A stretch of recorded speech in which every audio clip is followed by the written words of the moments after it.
May 5-ാം തീയതി ചൊവ്വാഴ്ച പിണറായി വിജയൻ്റെ മൂന്നാമത്തെ സർക്കാർ കേരളത്തിൽ സത്യപ്രതിജ്ഞ ചെയ്ത് അധികാരത്തിലെത്തും. അതെങ്ങനെ ശരിയാവും? അല്ല, ഭൂരിപക്ഷം സീറ്റുകൾ LDF കിട്ടിയാൽ പിണറായി അധികാരത്തിലെത്തും. അപ്പോൾ UDFന്റെ പ്രതിപക്ഷത്തിരിക്കുന്നവർ മുഖ്യമന്ത്രി വരാൻ ഇപ്പോൾ ഞാൻ മനസ്സിലാക്കുന്നത് പ്രതിപക്ഷത്തെ മുഖ്യമന്ത്രി കുപ്പായം തയ്ച്ചിരിക്കുന്ന 3 പേരിൽ 2 പേര്, ഒരാൾ ആവണങ്ങാട്ട് കളരിയിലും ഒരാൾ കാനായി മഠത്തിലും മറ്റൊരാൾ മാടായിക്കാവിൽ ഈ ആടിനെ വരെ വെട്ടുന്ന സ്ഥലം പോയിട്ടുണ്ട് എന്നറിയുന്നത്. കാരണം സംസ്ഥാന സർക്കാരിൻ്റെ എല്ലാ ഇൻ്റലിജൻസ് റിപ്പോർട്ടുകളും സർക്കാരിന് തുടർച്ച ഉണ്ടാകുമെന്നാണ്. CPM കേരളത്തിലെ പാർട്ടികളിൽ CPMനുള്ള ഒരു മെച്ചം എന്ന് പറഞ്ഞാൽ CPMന് കേരളത്തിലെ എല്ലാ സ്ഥലങ്ങളിലും ബൂത്ത് കമ്മിറ്റികളുണ്ട്. അവിടെ വോട്ടർ പട്ടിക പരിശോധിച്ചിട്ട് എത്ര പേർ വോട്ട് ചെയ്തിട്ടുണ്ട്, എത്ര പേർ വോട്ട് ചെയ്തിട്ടില്ല എന്നൊക്കെ ഏതാണ്ട് കൃത്യമായി കണക്കെടുക്കാനുള്ള സംവിധാനം CPMനുണ്ട്. മുൻകാലങ്ങളിൽ CPM പ്രവർത്തകർ കള്ളക്കണക്ക് മുകളിലേക്ക് എഴുതി കൊടുത്തിട്ടുണ്ട്.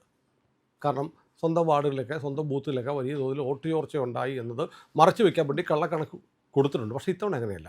വളരെ കൃത്യമായി അവർ കണക്കെടുത്തിട്ട് CPM ഇപ്പോൾ വലിയ വിശ്വാസത്തിലാണ്. 72 മുതൽ 75 സീറ്റുകൾ കിട്ടി. ഈ 72 മുതൽ 75 എന്ന് പറയുമ്പോൾ എവിടേക്കായിരിക്കും? ഞാൻ പറയാം. 72 മുതൽ 75 സീറ്റുകൾ കിട്ടി അധികാരത്തിലെത്താനുള്ള ഒരു സാധ്യത. 2 സാധ്യതകളാണ് CPM കാണുന്നത്. അധികാരത്തിലെത്താനുള്ള ഭൂരിപക്ഷം, കേവല ഭൂരിപക്ഷം 72 മുതൽ 75 വരെ കിട്ടി സർക്കാരിന് തുടർച്ചയുണ്ടാവും. പിണറായി വിജയൻ വീണ്ടും അധികാരത്തിൽ വരും, മുഖ്യമന്ത്രിയാകുമെന്ന് കരുതുന്നു. അതിനുവേണ്ടി കണ്ണിന് ചെറിയൊരു പ്രശ്നമുള്ള പിണറായി വിജയൻ വളരെ പെട്ടെന്ന് ചെന്നൈ പോയി കണ്ണിൻ്റെ ചികിത്സയൊക്കെ പൂർത്തിയാക്കിയിട്ടുണ്ട്. പുതിയ കാഴ്ചപ്പാടോടെ കേരളം ഭരിക്കാൻ പിണറായി വരികയാണ്. ഇനി മറ്റൊരു കാര്യം, വളരെ പ്രധാനപ്പെട്ട കാര്യം എന്ന് വെച്ചാൽ ഇതെങ്ങനെ ഇത് പറയുന്നു എന്ന് ചോദിക്കും. വെറുതെ വന്നിരുന്നിട്ട് ഊഹാപോഹങ്ങൾ പറയരുതേ എന്ന് കമൻ്റ് ഇടുന്ന ആളുകൾ നമ്മുടെ താഴെ ഉണ്ടായിരിക്കും. അങ്ങനെയൊന്നുമില്ല. വളരെ കൃത്യമായി ചില വിവരങ്ങളുണ്ട്. സംസ്ഥാന സർക്കാരിൻ്റെ സത്യപ്രതിജ്ഞയ്ക്കുള്ള സ്ഥലം തീരുമാനിച്ച് സമയം വരെ തീരുമാനിക്കാനുള്ള നടപടിക്രമങ്ങൾ എടുത്തു കഴിഞ്ഞു എന്നാണ് പറയുന്നത്. മെയ് 5 ചൊവ്വാഴ്ചയാണ്. ചൊവ്വാഴ്ച ദിവസം എന്ന് പറഞ്ഞാൽ സാധാരണ ചൊവ്വാഴ്ച സമഷ്ടി ചതുർത്ഥിയോ മറ്റുമാണ്. അത് ശുഭകാര്യങ്ങൾക്ക് കൊള്ളില്ല എന്ന് പറയുന്നുണ്ടെങ്കിലും പക്ഷേ 12:10 മുതൽ 1:10 വരെയുള്ള സമയം അഭിജിത്ത് മുഹൂർത്തമാണ്. അഭിജിത്ത് മുഹൂർത്തത്തിൽ ഏതു കാര്യവും ചെയ്യാം എന്ന് പറയുന്നു. രാമക്ഷേത്രത്തിൻ്റെ പ്രതിഷ്ഠ നടത്തിയത് അഭിജിത്ത് മുഹൂർത്തത്തിലാണ്. അഭിജിത്ത് മുഹൂർത്തത്തിൽ സത്യപ്രതിജ്ഞ നടത്താം. രാഹുകാലം ഈ പറയുന്നത് പോലെ 3 മണി മുതൽ 4:30 വരെയാണ്. അപ്പോൾ അഭിജിത്ത് മുഹൂർത്തത്തിൻ്റെ ഒരു പ്രത്യേകത എന്ന് പറഞ്ഞാൽ ആ മുഹൂർത്തത്തിൻ്റെ അധിപൻ മഹാവിഷ്ണുവാണ്. എന്തു തടസ്സമുണ്ടായാലും സുദർശന ചക്രം കൊണ്ട് ഭഗവാൻ നീക്കും. കൃത്യമായി ജ്യോതിഷ വിധി പ്രകാരമാണ് CPMൻ്റെ എല്ലാ പരിപാടികളും നടക്കുന്നത്. അപ്പോൾ അതിൻ്റെ ഭാഗമായിട്ടാണോ ഗുരുവായൂരപ്പനെ കാണാൻ മകൻ പോയത്? ആയിരിക്കാം. പ്രതിനിധി പറഞ്ഞാൽ വെച്ചാൽ മതിയല്ലോ. നമുക്കിപ്പം നമ്മുടെ പ്രേക്ഷകർക്ക് അറിയാമല്ലോ, നമ്മുടെയൊക്കെ കുട്ടിക്കാലത്ത് നമുക്ക് എന്തെങ്കിലും അസുഖമൊക്കെ വരുമ്പോഴത്തേക്ക് വീട്ടിൽ അവിടെ പോയിട്ട് പ്രാർത്ഥിക്കുന്നവരാണ് മാതാപിതാക്കൾ പോയി പ്രാർത്ഥിക്കും. അതുപോലെ അച്ഛനമ്മമാർക്ക് എന്തെങ്കിലും അസുഖമൊക്കെ വന്നാൽ കിടപ്പായി പോയാൽ നമ്മളും പോയി ഭഗവാന് എണ്ണ വാങ്ങിച്ചു കൊടുക്കും, പുഷ്പാഞ്ജലി നടത്തും.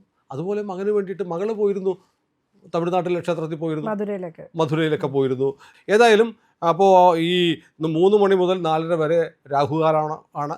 രാഹുകാലം കഴിഞ്ഞ് സത്യപ്രതിജ്ഞ ചെയ്ത. പക്ഷേ ഇപ്പോൾ കിട്ടിയിരിക്കുന്ന നിർദ്ദേശം എന്ന് പറയുന്നത് അഭിജിത്ത് മുഹൂർത്തത്തിൽ സത്യപ്രതിജ്ഞ ചെയ്യണം എന്ന് തീരുമാനിച്ചിരിക്കുന്നു എന്നാണ്. സർക്കാരിൽ ചില ഫയലുകളൊക്കെയുമായി ബന്ധപ്പെട്ട് കുറച്ച് പേർ മന്ത്രിമാരെയൊക്കെ പോയി കണ്ട ആളോട് ചില മന്ത്രിമാർ, വളരെ ഉത്തരവാദപ്പെട്ട മന്ത്രിമാർ പറയുന്നത് അതിപ്പോൾ വേണ്ട, ഇപ്പോൾ ഈ ഇലക്ഷൻ്റെ കോഡ് ഓഫ് കോണ്ടക്റ്റ് തെരഞ്ഞെടുപ്പ് കഴിഞ്ഞെങ്കിലും വോട്ടെണ്ണൽ കഴിയുന്നത് വരെ ഉണ്ട്, പെരുമാറ്റച്ചട്ടമുണ്ട്, അതുകൊണ്ട് ഇപ്പോൾ വേണ്ട, 5-ാം തീയതി സത്യപ്രതിജ്ഞ ചെയ്യും, അത് കഴിഞ്ഞ് എന്ന് പറയുന്നുണ്ട്. കാരണം ഈ സർക്കാരിലെ മന്ത്രിമാരായ ചിലർ തുടർച്ചയായി അടുത്ത സർക്കാരിലും ഉണ്ടാകുമെന്ന് വരെ ഉറപ്പിച്ചു കഴിഞ്ഞു. അപ്പോൾ അത്തരം കൃത്യമായി കാര്യങ്ങൾ നീക്കിക്കൊണ്ടാണ് അടുത്ത വർഷത്തേക്കുള്ള ഫയൽ നോക്കി തുടങ്ങി. പക്ഷേ ഒപ്പിടുന്നത് 5-ാം തീയതി കഴിഞ്ഞിട്ട് എന്ന തരത്തിലുള്ള ആത്മവിശ്വാസത്തിലേക്ക് CPM വന്നിട്ടുണ്ട്. അപ്പോൾ ഇതിൻ്റെ കണക്ക് എന്ന് പറയുമ്പോൾ നമ്മൾ ആലോചിക്കേണ്ട കാര്യമുണ്ട്. നമ്മളെല്ലാവരും പറയുന്നത് ഈ സർക്കാരിനെതിരെ വലിയ ജനവികാരം ഉണ്ടായിരുന്നു എന്ന്. ഇതൊക്കെ പറയുന്നത് ശരിയാണ്, ജനവികാരം ഉണ്ടായിരുന്നു. പക്ഷേ ഈ ജനങ്ങളുടെ പക എന്ന് പറയുന്നത് ഇങ്ങനെ ശാശ്വതമായി നിൽക്കുന്ന ഒന്നല്ല ഭവിത. കാരണം നമുക്ക് സർക്കാരിനുള്ള ദേഷ്യം കിട്ടുന്ന ആദ്യത്തെ അവസരത്തിൽ അങ്ങ് വിനിയോഗിക്കും. ആദ്യത്തെ അവസരം പഞ്ചായത്ത് തിരഞ്ഞെടുപ്പായിരുന്നു. പഞ്ചായത്ത് തിരഞ്ഞെടുപ്പിൽ ജനം ആവേശത്തോടെ ഇടതുപക്ഷത്തിനെതിരെ വോട്ട് ചെയ്തു. അതൊരു പ്രഷർ കുക്കറിൻ്റെ സേഫ്റ്റി വാൽവ് പോലെയാണ്. പ്രഷർ ഇങ്ങനെ വന്ന് തിങ്ങുമ്പോൾ അത് നേരെ മുകളിലേക്ക് വന്ന് ചൂളം വിളിച്ച് പുറത്തോട്ട് പോകും. ജനത്തിൻ്റെ രോഷം അങ്ങോട്ട് ഇതിലൂടെ പഞ്ചായത്ത് ഇലക്ഷനിലൂടെ പോയി ഒന്ന് ശമിച്ചിട്ടുണ്ട്. അതോടൊപ്പം കേരളം ഇന്നുവരെ കാണാത്തൊരു പ്രതിഭാസം, കാരണം വലിയ തോതിൽ കേരളത്തിൽ വികസനത്തിൻ്റെ രാഷ്ട്രീയം BJP പറഞ്ഞിട്ടുണ്ട്.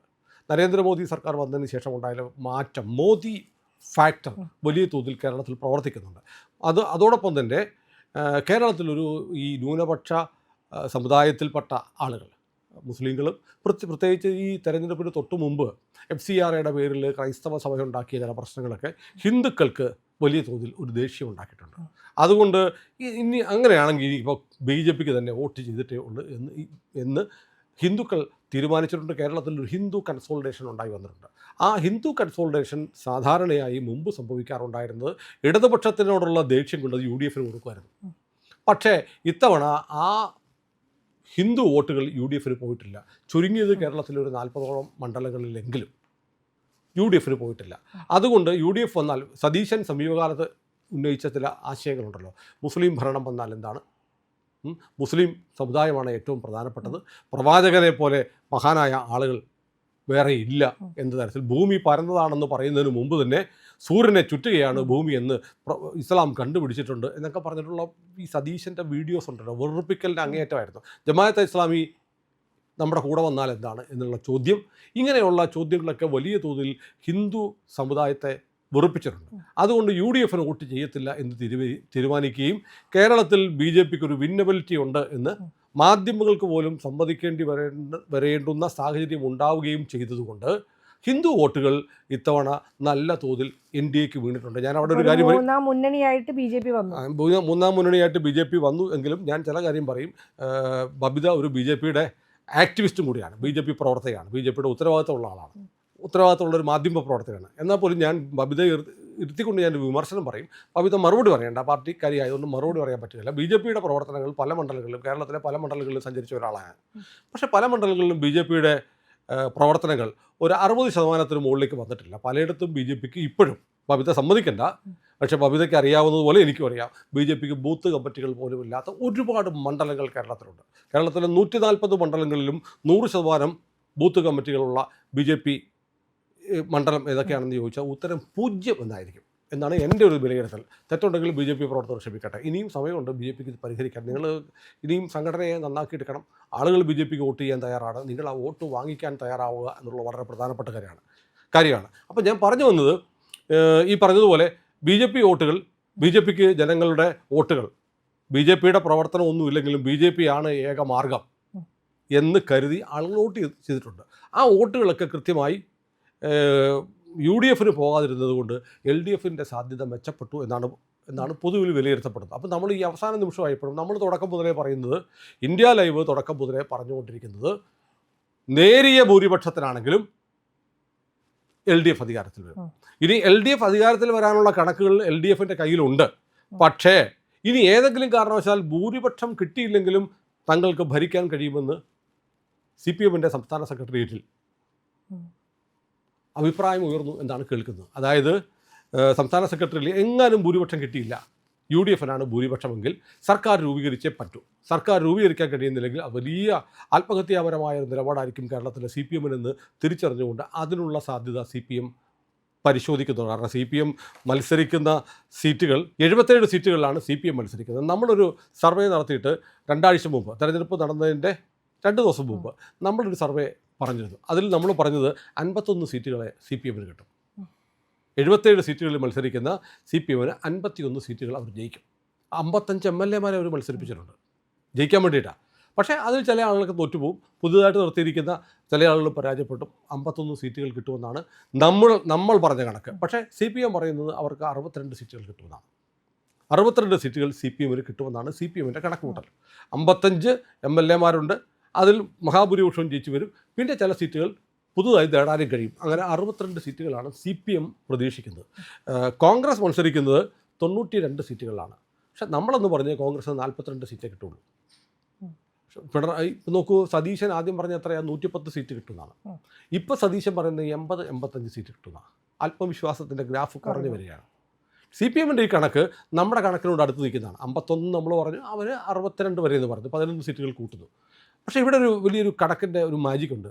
കാരണം ഇനി UDFനാണ് എണ്ണത്തിൽ കൂടുതൽ കിട്ടിയാലും CPM മന്ത്രിസഭ രൂപീകരിക്കാൻ അവകാശം ഉന്നയിക്കും. കാരണം കോൺഗ്രസിനേക്കാളും കൂടുതൽ MLAമാർ CPMനുണ്ടാവും. അതുകൊണ്ട് വേണ്ടി വന്നാൽ നിയമാനുസൃതം ഭരണഘടനാ പ്രകാരം ഏറ്റവും വലിയ കക്ഷിയെ വിളിക്കണം എന്നാണ് ഭരണഘടന പറയുന്നത്. അതുകൊണ്ട് ഏറ്റവും കൂടുതൽ MLA-മാർ CPM-നാണെങ്കിൽ CPM അവകാശവാദം ഉന്നയിക്കും. അങ്ങനെ അവകാശവാദം ഉന്നയിക്കണം എന്നുള്ള അഭിപ്രായം CPM-ന് അകത്തുണ്ട്. അതുകൊണ്ട് UDF-ന് ഭൂരിപക്ഷം കിട്ടിയാൽ പോലും ഏറ്റവും വലിയ പാർട്ടി നമ്മളാണെങ്കിൽ നമ്മൾ ഗവർണർക്ക് കത്ത് കൊടുക്കണം എന്ന അഭിപ്രായം CPM-ൻ്റെ സംസ്ഥാന സെക്രട്ടേറിയറ്റിൽ വന്നു കഴിഞ്ഞു. അപ്പോൾ അങ്ങനെയാണെങ്കിൽ ആലോചിച്ച് നോക്കണം, ഗവർണർ തീരുമാനിക്കുകയാണ് പിണറായി വിജയൻ മുഖ്യമന്ത്രി ആവട്ടെ എന്ന് തീരുമാനിച്ചാൽ, പിണറായി വിജയനെ ക്ഷണിച്ചാൽ സർക്കാർ ഉണ്ടാക്കാൻ പറ്റും. സർക്കാർ ഉണ്ടാക്കാൻ പറ്റിയാൽ പിന്നെയുള്ള 3-4 ദിവസം കൊണ്ട് ഇപ്പുറത്ത് അത്യാവശ്യം വേണ്ടി വന്ന ലീഗൊക്കെ എങ്ങനെ പൊറുക്കും എൻ്റെ ബബിത, ഇനി ഒരു 5 വർഷം കൂടെ ഭരണമില്ലെങ്കിൽ. മുഖ്യമന്ത്രി ആവാൻ തയ്യാറെടുക്കുമായിരുന്നു ലീഗിൻ്റെ. ലീഗിൻ്റെ മുഖ്യമന്ത്രി ഒന്നും ആവത്തില്ല. ഡെപ്യൂട്ടി ഉപമുഖ്യമന്ത്രി സ്ഥാനം എനിക്ക് വേണ്ടേ എന്ന് പറയുമ്പോൾ വേണ്ട എന്ന് പറയുന്നത് വേണം എന്നാണ്. അപ്പോൾ അതുപോലെ അധികാരം കിട്ടാനുള്ള എല്ലാ സാധ്യതകളും പരീക്ഷിക്കണം എന്നാണ് CPM-ൻ്റെ തീരുമാനം. ഒരു കാരണവശാലും കേരളത്തിലെ ഭരണം നഷ്ടപ്പെടരുത്. കാരണം ഇന്ത്യയിൽ ആകെ അവശേഷിക്കുന്ന സ്ഥലം കേരളമാണ്.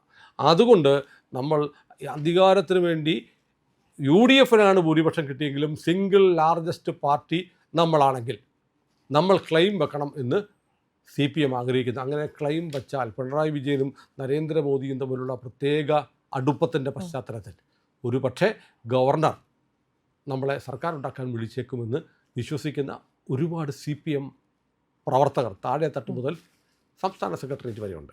അപ്പോൾ ഇതാണ് പൊതുവിലുള്ള കാര്യങ്ങൾ. അപ്പോൾ കാര്യം വളരെ വ്യക്തമാണ്. നമ്മളിപ്പോഴും നിലപാട് മാറ്റുന്നില്ല.